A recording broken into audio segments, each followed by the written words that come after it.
All right, I will say good morning. Let us begin.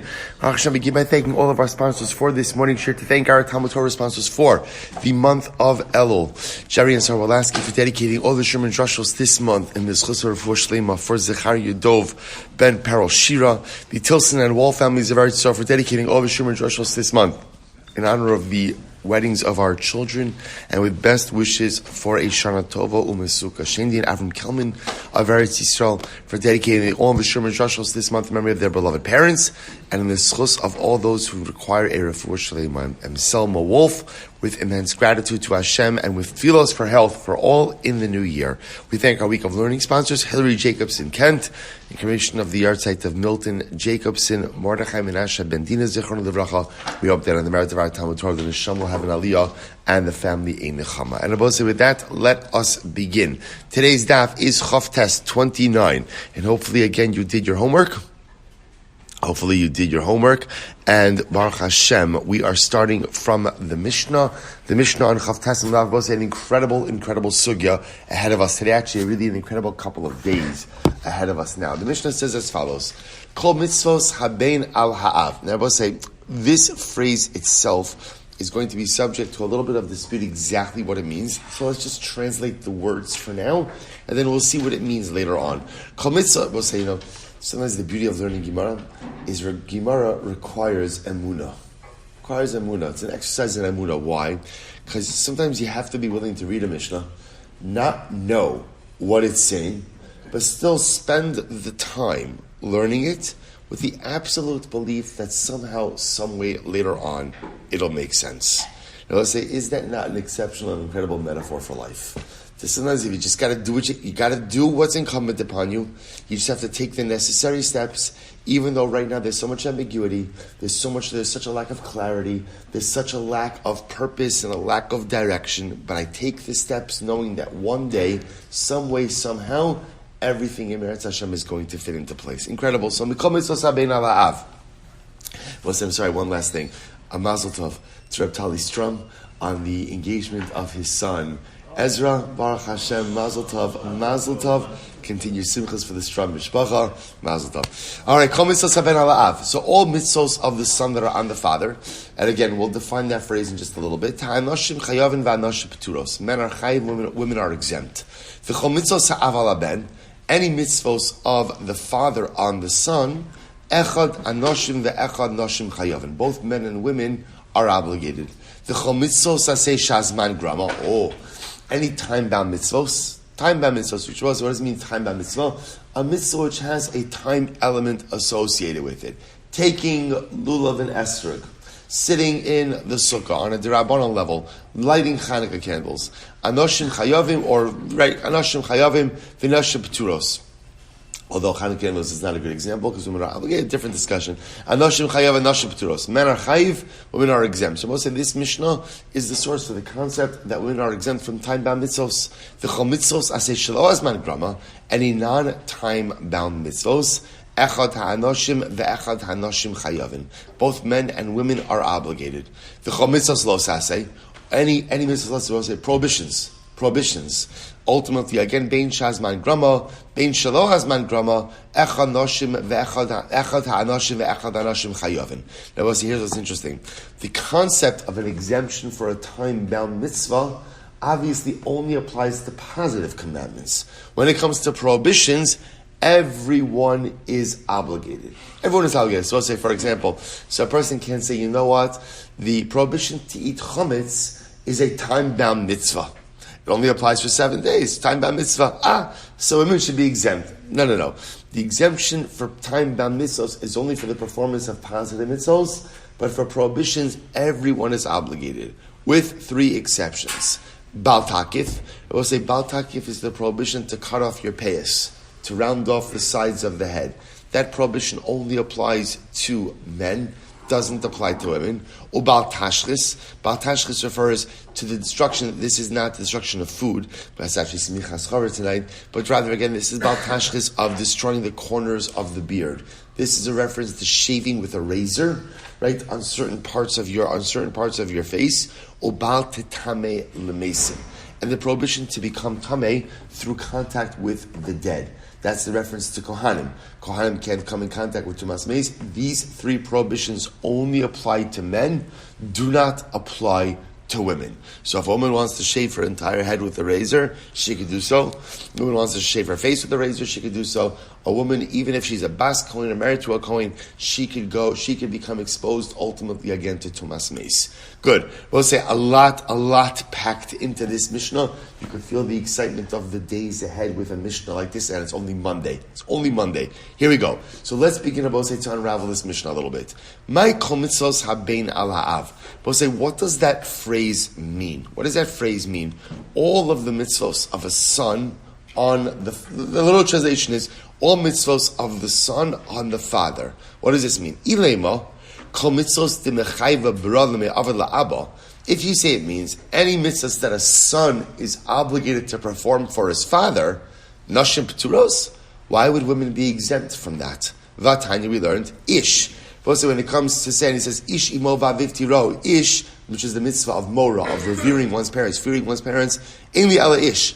I only know that if a man is obligated to go ahead and revere his parents, ish shaminayin. How do I know that a woman has an obligation of kibud, of honoring her parents and revering her parents? To which the Gemara says, Kishu Omer ish imo va'aviv tiro.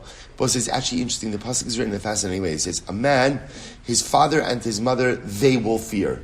So ish is singular, refers to a man, but tiro is plural. Tiro is plural. So who does the plurality refer to? Hare kan shnayim. That refers to two people. So ultimately, again, from the plurality of the word tiro, we learn that both a man and a woman are obligated in all of the mitzvos of honoring and revering parents. So therefore, it can't mean kol mitzvos ha'av al habein, can't refer to all of the mitzvos that a son is obligated to do for his father. Why? Because remember again, what's the next line of the Mishnah? Kol mitzvos ha'av al habein, men are obligated, women are exempt. So if it's referring to the mitzvos that a child is obligated to do for the parent, then what?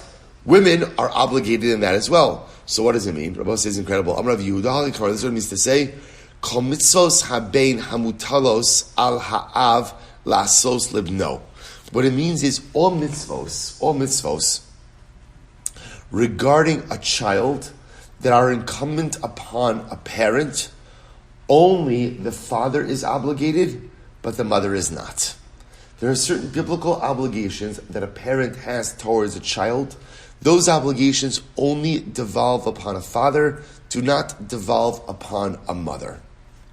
Anashim chayavim v'nashim p'turos. I will say, what are those mitzvos? So here we go. Taninu lahad d'tan rabbanan. Both we learn this. What's the list? Ha'av chayiv bivno lemolo. Both the examples of this are as follows. A father is obligated to circumcise his son. Now, of course, remember when we say that a father is obligated, that is quite literal. The mitzvah is on the father, which is why even at a bris milah, if a father is not going to do the milah himself, one of the things that he must do is he must appoint the moel as his shaliach. Right? The moel has to be his agent.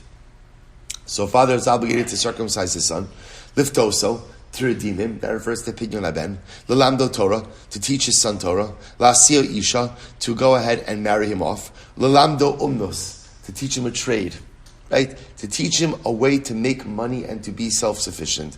V'yesh omrim af lahoshito b'mayim. Others say he's also obligated to teach his son to swim in the water. I want to show you something interesting over here. So, let's finish. He says, Rabbi Yehuda says, Kol she'en malamed es beno umnus, a father who doesn't teach his son a trade. I will say umnus literally means trade. But I just want to be clear, what does it mean? It means a way of earning a parnasa.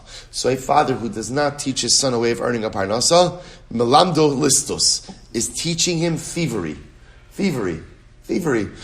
So Gemara says, listos? Really? If I don't teach my kid a trade, I'm teaching him thievery. Rather, it's as if you're teaching him thievery. Right? I will say, why? Again, what's the logic? Because since I'm not arming my child with a way to be self-sufficient and support themselves, at a certain point in time, they're going to need money. And if they don't know how to do it legally, then what? they're going to do it illegally. They're going to pursue any means that they can in order to be able to support themselves. Therefore, Rabbi say, before we delve into this, see how we understand the Mishnah. The first line of the Mishnah, we'll say very exciting Mishnah. Kol mitzvos habein al ha'av means any mitzvos that are incumbent upon a parent to a child, the obligation devolves upon the father, doesn't devolve upon the mother. What kind of mitzvahs are we talking about? Bris milah, pidyon ben, Torah, marrying off the child, and ultimately, again, teaching them a trade. Rabbi Huda adds in an additional one, teaching to swim. So, I'm sorry, the Yeshomrim say teaching to swim. Teaching to swim. These are all obligations that a father has, ultimately, to teach a child. But I'll show you something interesting. If you look at Rashi, Rashi says, Aflo Shito Benar, to teach him to swim in a river. So Rashi says over here, why? What's the logic? What's the logic? Shema yifrosh b'svina v'titba v'tistakin imeni odeh l'shot. What's going to happen? Perhaps the child is going to be on a boat journey, right? The boat's going to sink. And if the kid doesn't know how to swim, ultimately, again, he's going to be in trouble. But say it's intriguing to see that Rashi changes the girsa, or Rashi had a different girsa. They changed a different girsa. The girsa in the Gemara is that a father is obligated. Yeshom aflo shito b'mayim. What is lo shito b'mayim? Teach him to swim in water. Rashi's girsa is aflo shito b'nahar. What's a nar? A nar is a river. We'll say, what's the difference between a nar and mayim? Right? Mayim could be a body of standing water. Right? Nahar always what? Has a current. But Rashi is coming to introduce us to something additional as well. So I will say, the power of teaching your child to swim is not just that if they're on a boat and it capsizes, they know how to swim. So teaching a child to swim in a river also requires teaching a child to swim against the current. You see, sometimes in life, there's a current that takes us a certain way. And it is easy in life kind of just to get on your back, so to speak, and float your way down life going with the current. Just go with the flow. And sometimes in life, that you're supposed to because the flow is good. But there are times in life where the current is taking you in the wrong direction. There's a time in life where if you go with the flow, you're going to end up in the wrong place. So I will say, what skill set do you have to have? You have to learn how to swim against the current. You have to learn how to swim upstream. And whose obligation is that in life to teach a child to swim upstream? That's a father's obligation. They will say because there are things in life that are difficult, and there are things in life that require you to go against the current, and there are things in life that sometimes cause you to take unpopular stands, and there are things in life that cause you sometimes to stand out and to stand separate and apart from everyone else. And a father has to arm his child with the courage to be able to swim not just in a standing body of water, but against the current of life as well. So incredible. So I say now, excitingly, I can't tell you, I could barely claim my excitement for this. Let's say, so excited, I actually had a havamina to send out a message. We're going to start at 5:30 today, but then I realized it would be an incredible opportunity for his bodidos with me and the Ribbon Shalom. But so let's go right there. So let's go through the list. So here we go. Number 1, to circumcise his son. Lamolo. Suminalan. We'll say, how do I know that a father is obligated to circumcise his son and not a mother? How do I know that? Avraham is Yitzchak bino. Pasuk says, Avram Avinu circumcised Yitzchak. Okay, so you see it's an obligation on the father. It was interesting enough when it comes to bris milah, what happens if a father doesn't perform his responsibility? Either a father shirks responsibility, or in a situation where the father is not there. The obligation is upon Beis Din to ensure that the child is circumcised. Dichsiv, himol lachem kol zachar. And we'll say, of course, in a situation where the father doesn't do it, Beis Din doesn't do it, so the child, when he becomes an adult, when he becomes old enough, is obligated to circumcise himself. Interesting. So again, primary obligation rests upon the father. Father either doesn't do it or isn't present. Obligation shifts to the Beis Din. Beis Din doesn't do it. When the child becomes of age, the young man, is obligated to ensure his own circumcision. Tichsev will say, first wide line, Chavtes Amud Aleph, Tichsev va'arel zachar asher lo yamol es besar arla. So v'nichrasa. Because we'll say ultimately, again, it says in an aral zachar, an uncircumcised boy, asher lo yimo, who didn't circumcise, which indicates to us that at a certain point in time, the obligation for bris milah ultimately, again, shifts to the boy himself, which I both say also such an incredible lesson. So in life, there are things that other people are supposed to do for you. There are, right? There are certain things that a parent is supposed to do for a child. There are certain things that community is supposed to provide for a child. But at a certain point in time, if you weren't blessed with parents who do for you, or you're not part of a community that does for you, what happens? At a certain point in time, do it yourself. Because at the end of the day, the buck of your life stops with you. So although there are other people who should absolutely play a supporting role in your spiritual and emotional development, if you don't get what you need from others, you must take the reins of responsibility to make it happen yourself. So the Gemara says, Ihi minan v'lo mechayvas. How do we know that a mother, right, that a woman is not obligated ultimately again to circumcise her son? We'll say second wide line, Chav Tasam Dalet, Tichsiv, Kasher Tziva Oso Elokim. Again by Avraham Avinu. Avram circumcised Yitzchak as Hashem commanded him. Oso v'lo osa. Ultimate him, Avraham Avinu, not Sarah. So from here we see men are obligated to circumcise their sons, women are not. Ashkechan miyad doros minal. So I only know that about Avraham Avinu. How do I know that it applies to all future generations as well? Tanad Rabbi Shmuel Komakum Shneimar Tzav Eino Elo Ziruz Miyad Uladoros. Was whenever you see the lashon of Tzav, Tzav always refers to now, and for the future. So the Gemara says, Dichsiv, Ziruz Dichsiv, V'tzav es Yoshua, V'chaskeo v'amseo, Miyad. So we'll say, the Pasuk says, so Sisi Tzav means for now. L'doros Dichsiv min hayom asher tziva Hashem v'hala l'doros echem. So therefore we'll say, again, the fact that the Torah uses lashon of kasher tziva by Avraham Avinu indicates that God was commanding Avraham Avinu, and also that type of commandment applies for future generations as well. So I will say, from here we learned that halacha l'maisa, the obligation to circumcise one's son devolves upon the father, and ultimately again, oso v'lo osa, dafka on the father and not on the mother. Incredible. Next, liftoso. We will say pidyon haben, to redeem the child. So how do we know again that this is on the father, not the mother? Minal d'chsev kol bechar banecha tifteh. The pasuk says, redeem your firstborn son. So you see from where that the obligation of redemption devolves upon the parent. So we'll say, interestingly enough, when the father doesn't do it, so then the son, when he becomes of age, is obligated to redeem himself. D'chsev pado tifta. So we'll say, by the way, it's interesting that by pidyon haben, what's missing over here? What's missing in this sequence? Beis Din. Right, by bris milah, the sequence was if the father doesn't do it, so then Beis Din does it. Beis Din doesn't do it, then it's on the son. By pidyon haben, the Beis Din says, although I will tell you, there is a process for pidyon haben through a Beis Din. But say it's very simple. The urgency for pidyon haben is not the same as the urgency for bris milah. Right? In other words, for bris milah, for a Jewish child to be uncircumcised is incomprehensible, leaving aside, of course, health concerns, right? But incomprehensible. So therefore, there's an urgency. So if there's no father, Beis Din steps in now. By pidyon haben, there's not the same urgency. It has to get done. But if it needs to wait for the child to redeem himself, then ultimately, again, we'll wait for that. Okay. How do we know that the mother is not obligated to go ahead and make sure that her son is redeemed? Tipada tifta.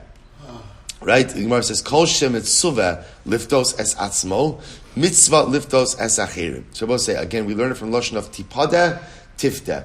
Whoever is obligated to redeem themselves is obligated to redeem others. Whoever is not obligated to redeem themselves, ultimately again is obligated to redeem others. Therefore, because a woman is not obligated to be redeemed, therefore what? She is not obligated to redeem others. How do we know that a woman is not subject to pidyon haben or pidyon abbas? Dichsev tifta tipada.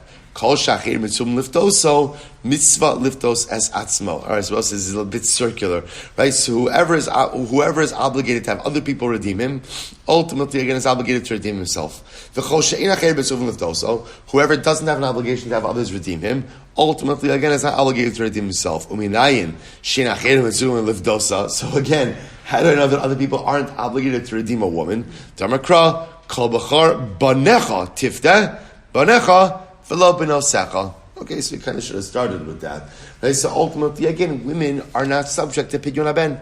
Pasuk goes out of its way to say, "Kol bechar banecha," redeem your firstborn sons, dafka sons, and not daughters. So therefore, again, because a woman is not subject to pidyon haben, ultimately, what? She cannot redeem her son. She's not obligated. I will say, in general, we have the concept that you could only perform a mitzvah, right, for someone, or you could only act in an agency capacity if you yourself are obligated in that particular mitzvah. Incredible. So now we've established. Therefore, just going through our list, we've established again, there's an obligation of bris milah upon the father for his son. The obligation is only the father, not the mother. Pidyon haben. Obligation of the father, not the mother. Now a couple of interesting pidyon haben shaylas. Tanabanon. Hu liftos ubno liftos. So here's an interesting case. What happens if you have a father, Yaakov? Yaakov has a son, Ruvain. For whatever the reason, Yaakov never had a pidyon haben. Never had a pidyon haben. Okay. So I will say, so now Baruch Hashem Yaakov has a son, Ruvain. So now it's time for Ruvain. It's 30th day. Time for Ruvain's pidyon haben. So I will say, so now the father needs a pidyon. The son needs a pidyon. Who takes precedence? Who takes precedence? To which the Gemara says, who called him libno? The Gemara says, ultimately again, Yaakov, the father, takes precedence over his son. Rabbi Yehuda says, bino called mo. Rabbi Yehuda says, no. Ruvain, the son, takes precedence. Why? Shezem mitzvaso al aviv, v'zem mitzvos bino alav. I will say, technically speaking, Yaakov's pidyon, the father's pidyon, whose obligation is it? Whose obligation is it? His father, Yitzchak. Right? His father, Yitzchak. Meanwhile, again, Ruvain's pidyon, whose obligation is it? Whose obligation is it? Yaakov's. Right? So technically speaking, really it's Ruvain's obligation that devolves upon Yaakov. Yaakov's obligation devolves upon his father, Yitzchak. So therefore, Ruvain should really do the pidyon on his son first before he does his own pidyon. So Rabbi says, there we go. Rabbi Yirmiyah says as follows. Rabbi Yirmiyah says as follows. Hakol modim. Everyone agrees. I'm a base. Kol heicha 29b. Kol heicha deleka ela chamish slime. So let's listen to this. Everyone agrees in the following situation. What happens if the father, right, again, Yaakov only has 5 slimes? I will say 5 silver pieces is the amount that is used for pidyon haben. Amount that is used for pidyon haben. Shabbos, listen to this.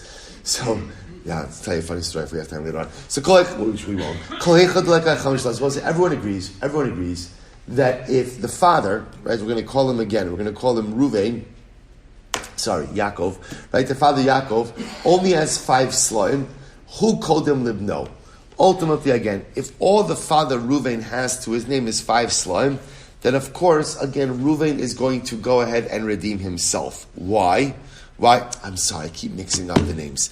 Okay, in this case, we're going to call the father is Yaakov, the son is Ruvain. So in this case over here, Yaakov never had a pidyon haben, and now Baruch Hashem, he has a son who didn't have a pidyon haben either, or is 30 days now ready for a pidyon haben. So the Gemara says as follows. Everyone agrees that if all Yaakov has is 5 slime, then what? Who called them libno? Ultimately, again, he redeems himself. Why? My time, what's the reason? Mitzvah de gufei adifa. Because we'll say in general, again, if you have 2 mitzvahs in front of you, one is an obligation that is upon yourself, and one is an obligation you have towards another, the mitzvah that you have, the obligation you have for yourself, always takes precedence over an obligation you have towards someone else. Let's say this is an interesting yesod in general, that lamaisa, whenever there's that conflict between something, an obligation you have for yourself versus an obligation you have for another, so your personal obligation always trumps your obligation towards someone else. If all Yaakov has is 5 slime, he takes care of his own pidyon. Right? The Gemara says, so keep the where's the machlokas? Listen to this. Fascinating, I will say. What happens if Yaakov the father, right? Yaakov the father has 5 slime in his pocket, but he has another 5 shlom of property that he sold. So he had a field that was worth 5 shlom, but he sold it. He sold it. Now watch this. Rabbi Yehuda Savar Milva Dechsiba Torah Kiksur B'Shtar Damya. But Rabbi Yehuda holds that essentially now that property is considered to be like encumbered property. Encumbered property. Why? Because since Yaakov has an obligation to redeem himself since his father didn't do it, so that's an obligation, biblical obligation that he has. And it's as if a biblical obligation is like a loan recorded in a document, which means that any property he sold is encumbered to this biblical loan. Therefore, what should he do? Bahani chamish parik libre. So he should use the 5 shlom he has in his pocket to redeem his son.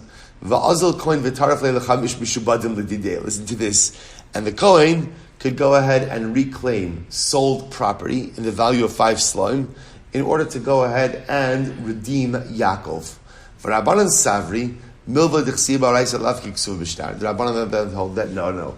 A biblically recorded halva, ultimately again, milva d'chsiba raisa is not like literally an obligation. A biblical obligation is not like one that is recorded in a document, and therefore again, halach l'maisa, the kohen can't claw back any sold property. Therefore again, Yaakov, the father, should go ahead and use the 5 shlom in his pocket to redeem himself, and he'll redeem his son when able. But say, how do we paskin? So we paskin the halacha l'maisa, if the father has not yet been redeemed and the son is now subject to redemption as well, the father redeems himself first. Mitzvah de gufe adif, right? Oso and bino, ultimately again, he takes precedence in the mitzvah. Incredible. Tan Rabbanan. Liftos espino v'lalos l'regel. Shabbos say, listen to this. What happens if halacha l'maisa there's a different clash? The clash over here is between redeeming himself and aliyah l'regel. Others will say, I have 5 shlom in my pockets, right? Here's the choice I have. I could either use the money to redeem my son, or I could do aliyah l'regel. Right? Remember, aliyah l'regel is the mitzvah of going to Yerushalayim on Pesach, Shavuos, Sukkos. So I can only do one or the other. Which one do I do? So the Gemara says, Po despenova achach ol l'regel. Redeem your son, and then you know what? You'll figure out the rest, right? You'll figure out how to be ol l'regel after that. Rabbi Yehuda says, Arbosai, by the way, it could also be, it doesn't just have to be a financial issue, it could also be like a timing issue, right? I have these 2 mitzvahs in front of me, which one ultimately I can take precedence. But so whether it's timing or whether it's financial, it's the same concept. So the Gemara says, Rabbi Yehuda says, Ola the regel, Yachakach po desperar. Rabbi Yehuda says, no, do aliyah the regel, first go to Yerushalayim, and then when you're in Yerushalayim, then be podeh your son. Why? Shazu mitzvah averes, shazu mitzvah she'eino averes. Because it was very simple. Ultimately, again, being ola regel is a mitzvah averes. So, mitzvah averes means it's a mitzvah that has a window, right? In other words, that if you don't perform it now, you don't get to perform it later. So, pidyon haben you could do any time. So, better to do the mitzvah that has a window, ayali the regel, and then be pod to the child afterwards. So the Gemara says, Bishnon, Rabbi Yehuda Kitika Amar, Taima, so Rabbi Yehuda's logic of first be Ola Regel, and then be Podeh your son, that makes sense. He explains it. Because one is a mitzvah with a window, and one is a mitzvah without a window. So in other words, El Rabbanan, my Taimayu, but according to the Rabbanan, ultimately again, what is the logic? Damar Kra, in other words, why did the Rabbanan say, do Pidyon first, and then Aliyah Regel? Damar Kra, called B'char Banecha Tifteh, V'hadar Lo Yiro Panai Rekam. I will say this is actually fascinating because actually Pidyon Haben and Aliyah L'Regel are actually written in the same pasuk. I will say, and the order in the pasuk is Pidyon Haben and then Aliyah L'Regel. So the Rabbanon understand that the pasuk is coming to teach me a preference in the order, that when these 2 mitzvos conflict, ultimately, again, first do Pidyon Haben, and then you could do Aliyah L'Regel afterwards. Incredible. Tan Rabbanon, B'nayishim hayulo chamisha banim mechamisha nashim shechayiv liftos kulan. But say, how do I know that if a man has 5 firstborn sons from 5 women, that ultimately, again, this is like inner city, right? So I'll say, sorry. Right, so the Maisa, right? So the Maisa, how do I know? How do I know ultimately again if halacha l'maisa I have 5 firstborn sons from 5 women, that ultimately again that halacha l'maisa yichayv in pidyon haben, right, for all of them? How do I know that? So the Gemara says Talmud lomar kol b'char banecha tifta. So we'll say this is actually an interesting halacha. It's actually an interesting halacha. We'll say that Pasuk says redeem every one of your sons. Redeem all kol b'char banecha tifta. So the Gemara says, Pshita, Petrach Tlachon. Rabbi say, now here's what's interesting. The Gemara says, that's obvious. The din ultimately, again, of Pidyon Haben is the firstborn of a woman. Firstborn of a woman, right? It's not the firstborn of the father. So the Gemara says, we'll say, how do I know? Again, because the pasuk is Bechar from Nachla. We'll say, Ma lahalon reishis ono. So we'll say, this is actually fascinating. Because where's the other area in halacha where we have a din of Bechar? By inheritance. Now we'll say, by inheritance, how do you determine Bechar status? How do you determine it's the father. It's the father. So for example, let's say a man was married multiple times, right? And he may have a firstborn son with multiple women. Only one of those sons is his Bechar for inheritance purposes. What the Gemara calls Reishis Ono, the first of his seed. So we'll say, I might have thought that maybe the halacha Pidyon Haben follows the same paradigm. The Gemara says, Kamash Well, no. Kamash Well said that it's actually fascinating. By Pidyon Haben, Bechar status is determined by the mother versus Nachala versus inheritance, where Bechar status is determined by the father. Fascinating. Let's go back there. Lando Torah. So we'll say, let's go back there. So next obligation, a father is supposed to say. So just to point out, we're going through our list. So now we've established, again, father is obligated to circumcise his son. Father is obligated in Pidyon Haben for his son. Next, Lalando Torah, to teach his son Torah. How do we know that father is obligated to teach his son Torah? Pasuk says, you shall teach your sons Torah. The book says incredible. What happens if your father doesn't teach you Torah? For whatever the reason, your father doesn't teach you Torah.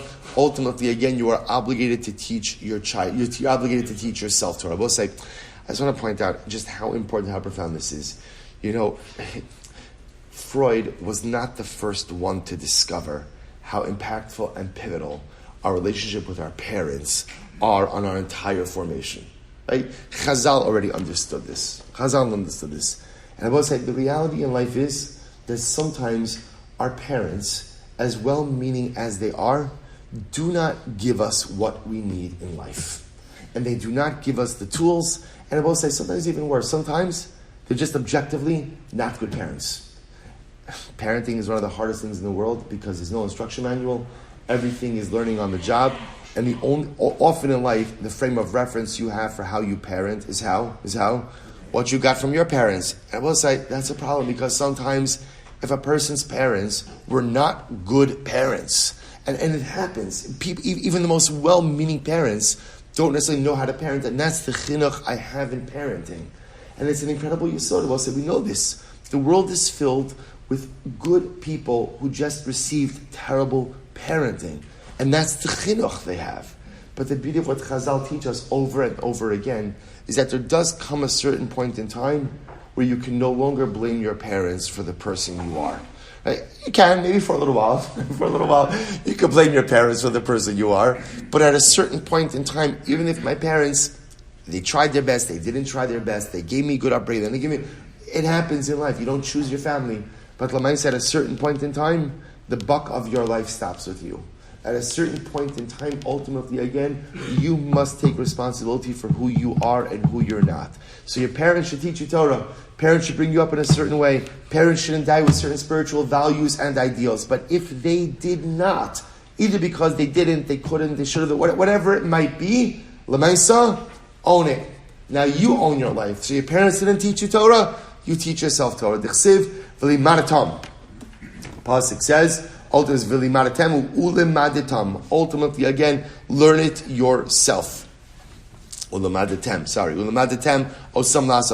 teach yourselves. So there's there's teach your kids, and there's ulimaditem. Learn yourself if your parents did not teach you what they were supposed to. So the Gemara says, how do you know that a mother is not obligated to teach her child Torah?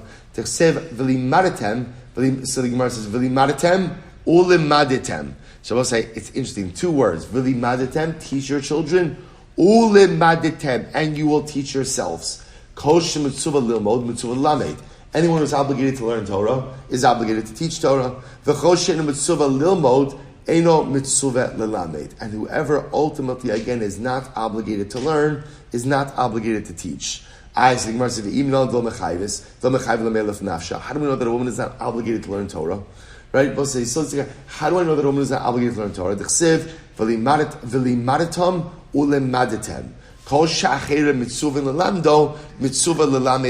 Whoever ultimately, again, that others are obligated to teach, is obligated to teach themselves. And whoever ultimately, again, you're not obligated to teach, Ein mitzuva lelamed es atzmo, is not obligated to teach themselves. Okay, we'll say again, it's a little bit circular. Second line, Chavtesma Beis, uminayin she'ein acher mitzuva lelamdo. How do I know that one is not obligated to teach his daughter Torah? The Amar Kra v'limadatem osam es b'nechem v'lo b'nosechem.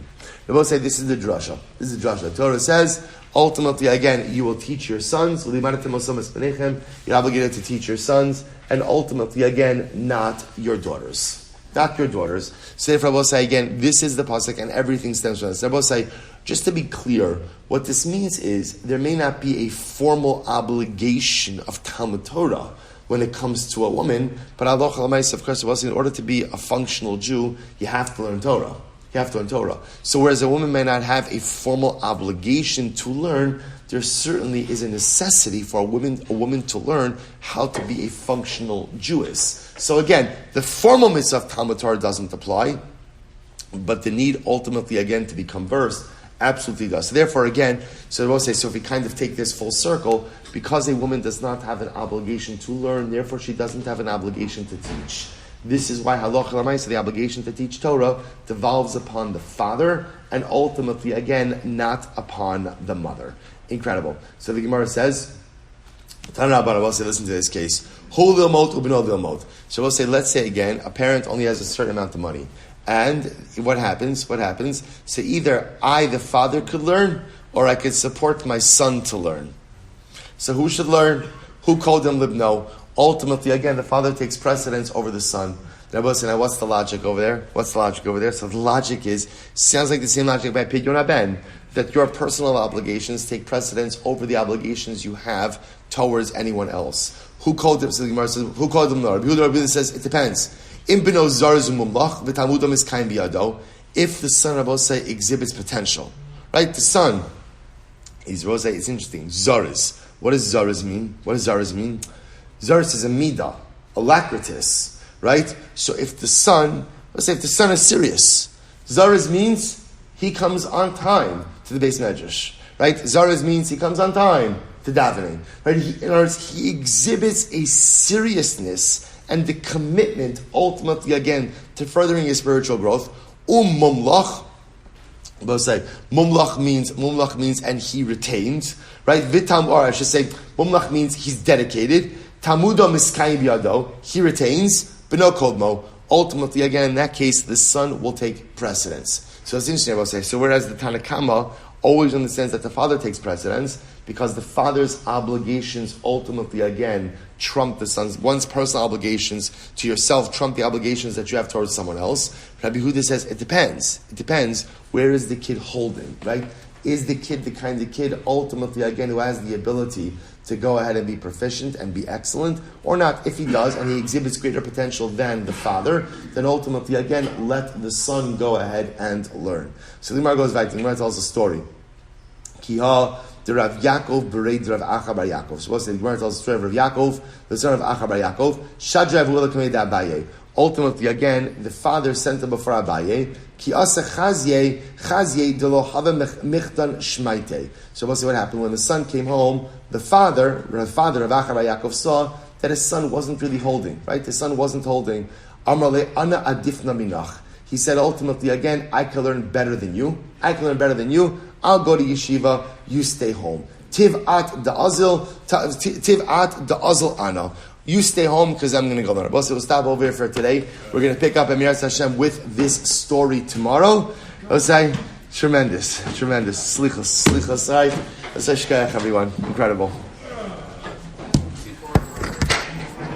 Horasha. It's not a raya.